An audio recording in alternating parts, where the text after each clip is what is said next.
हमारी धरती प्रकृति का सबसे बड़ा उदाहरण है।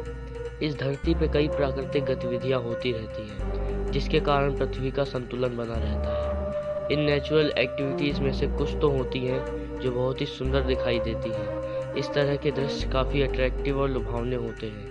दूसरी तरह की एक्टिविटीज़ वो होती हैं जो बहुत ही विनाशकारी होती हैं, जैसे कि बाढ़, भूकंप, सुनामी आदि। अब बारी आती है तीसरी प्रकार की एक्टिविटीज़ की, यानी कि अद्भुत घटनाएं जो आसानी से नहीं होती, वो केवल एक बार ही होती हैं, वह चर्चा में आ जाती है। आज मैं एक इसी तरह की घटना के बारे में बताने जा रहा हूँ।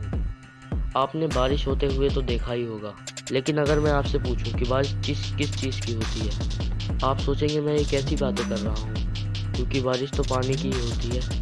आपने खून की बारिश वाला डायलॉग मूवीज़ या वीडियोज़ में तो सुना ही होगा, लेकिन क्या आपको पता है खून की बारिश यानी कि लाल रंग वाले पानी की बारिश सच में भी हुई है।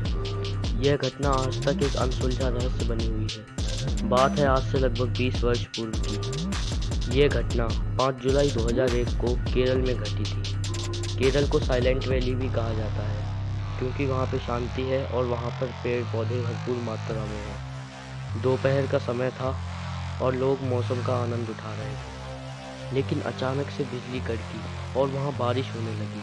आप सोचेंगे कि इसमें क्या बड़ी बात है, बिजली कड़की है तो बारिश तो होगी ही। आप बिल्कुल सही हैं, लेकिन दोस्तों वो कोई साधारण बारिश नहीं थी, क्योंकि वहाँ के लोगों के हिसाब से वो लाल रंग की बारिश थी, एक ऐसा लिक्विड सब्सटेंस जो बिल्कुल खून की तरह दिखता था। वहाँ तो कुछ लोगों के हिसाब से हरे और पीले रंग की बारिश थी। वैज्ञानिकों ने शुरुआत में इस पर ध्यान नहीं दिया और यह कहकर टाल दिया कि पॉल्यूशन या लाल मिट्टी के कुछ पार्टिकल्स पानी में मिल गए होंगे, जिसके कारण पानी का रंग परिवर्तित हो गया। लेकिन फिर कुछ वैज्ञानिकों ने उसकी जांच बारीकी से माइक्रोस्कोप में की, और जब उन वैज्ञानिकों ने उस पानी को माइक्रोस्कोप में देखा तो वो हैरान रह गए, क्योंकि उन पार्टिकल्स के अंदर जीवन था, वे जी रहे थे। लाल रंग के पानी में मिले पार्टिकल्स एक लिविंग ऑर्गेनिज्म थे। साइंटिस्ट को वो रेड ब्लड सेल यानी कि आरबीसी लग रहे थे, जिनसे हमारा खून बना है। लेकिन अगर वो जिंदा है तो वैज्ञानिकों को ये चीज़ साबित करने के लिए कुछ सबूत और प्रमाण चाहिए, जिसके लिए साइंटिस्ट ने उनके डीएनए की स्टडी की। लेकिन साइंटिस्ट एक बार फिर हैरान रह गए, क्योंकि उन पार्टिकल्स के अंदर कोई डीएनए नहीं था। उन सेल्स की एक्टिविटीज़ बिल्कुल एक ह्यूमन सेल के जैसी थी। वो बिल्कुल एक अजीब सी लाइफ थे, जो जिंदा तो हैं लेकिन जिनके पास डीएनए नहीं है। ये एक इतना अनसुलझा और रहस्यमयी फैक्ट था, जिसे साइंटिस्ट ने अपनी लैब में 10 सालों तक रखा। कुछ साइंटिस्ट चाहते थे कि इन पार्टिकल की खोज सभी देशों में इंटरनेशनल लेवल पर होनी चाहिए, ताकि पता चल सके कि ये कहाँ से आया। जब ये बारिश 2001 में हुई थी तो उस समय की रिसर्चर्स के हिसाब से इनके अंदर डीएनए नहीं था। लेकिन लगभग 10 वर्ष आगे चलकर 2012 में यूनिवर्सिटी ऑफ ग्लैमॉर्गन के 2 साइंटिस्ट डॉक्टर राजकुमार गनम्पा और डॉक्टर स्टुअर्ट होंग ने कुछ एडवांस डिवाइसेस से इसकी जांच की, तो पता चला कि इसके अंदर डीएनए था।